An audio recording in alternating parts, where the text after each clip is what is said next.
Pour commercialiser les tonneaux, Thierry Doreau et ses collaborateurs se déplacent beaucoup. Ils doivent rencontrer leurs clients pour connaître leurs besoins et même parfois faire de la recherche avec eux. On va aller voir les 2016 exactement. D'accord. Donc là, il y a tout le toucher. Hein. Oui. Je te propose, on va déguster là. Ça c'est un lot de merlot. D'accord. Les plus concentrés parce que les plus riches en tanins. D'accord. C'est eux qui vont le mieux supporter la barrique en fait. D'accord.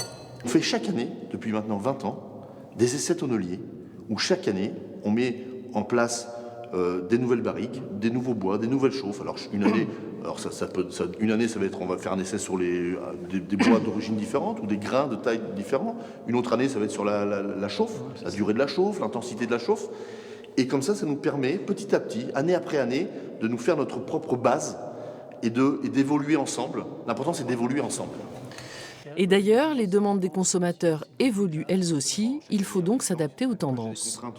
L'idée, c'est de structurer, d'apporter du gras, de la sucrosité, de la rondeur. Ouais. Ne pas marquer. On boise de moins en moins. C'est ça. On a changé depuis, c'est très bien. depuis 15 ans. Ouais. On boise de moins en moins. Le consommateur veut plus de vin boisé. C'est ça. Mais par contre, c'est des vins. La barrique est essentielle.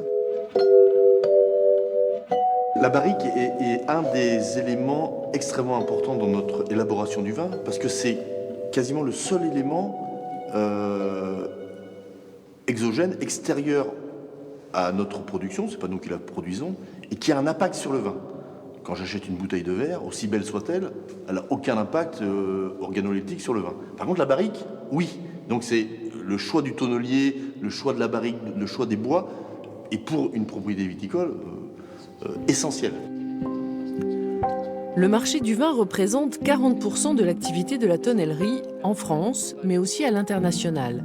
Le reste est consacré aux producteurs de cognac, les premiers clients de Thierry Doreau à ses débuts. Hop. Allez-y, entrez.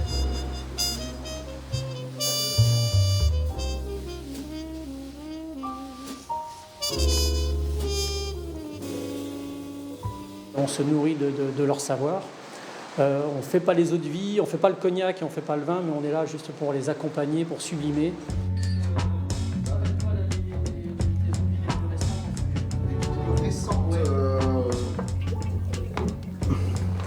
Ça a été mis cet hiver en fût en fait, juste après distillation, donc c'est pas encore très teinté. Mais on voit quand même le travail encore du fût, d'accord. Ça apparaît déjà. Il y a déjà des notes de vanille qui apparaissent, ça c'est sûr. Eh oui, je viens de m'en rappeler maintenant. Il faut un fût qui ait vraiment du volume, que ce soit aussi bien dans la nature du bois. Donc on va vraiment mettre des gros grains, alors on va dire type limousin, mais vraiment avec une structure tannique relativement puissante. C'est là on va faire un élevage sur parc de 36 mois, justement pour extraire ces tanins qui sont relativement ancres. Et on va apporter cette chauffe aussi qui va être une chauffe relativement puissante, qui va être aussi bien une chauffe pénétrante, mais aussi un peu de surface, qui va porter et qui va permettre d'arrondir. Juste imaginer un élevage sur le temps, comme ça. Là, donc il y a eu un premier passage pratiquement 1 an et demi. Et donc c'est un fût maintenant ton eau de vie va rester encore là peut-être 2-3 ans. Au moins un an et demi. Ouais, 1 an et demi facilement. Et plus les années passent, plus le cognac prend sa couleur dorée et dégage des arômes puissants. Mais ça commence à être très fin et avoir beaucoup de rondeur au nez. Là, au niveau de la couleur, là, le bois, il est parfait. Ah ouais, non, mais celle-là, elle est fantastique. Ces arômes, on les retrouve désormais dans une guitare. Thierry Doreau a trouvé le moyen de recycler les douelles de tonneaux qui ont contenu du cognac en faisant fabriquer une guitare par un luthier pour une artiste, Gaëlle Beswell, qui se produisait cette année sur la grande scène du festival Cognac Blues Passion.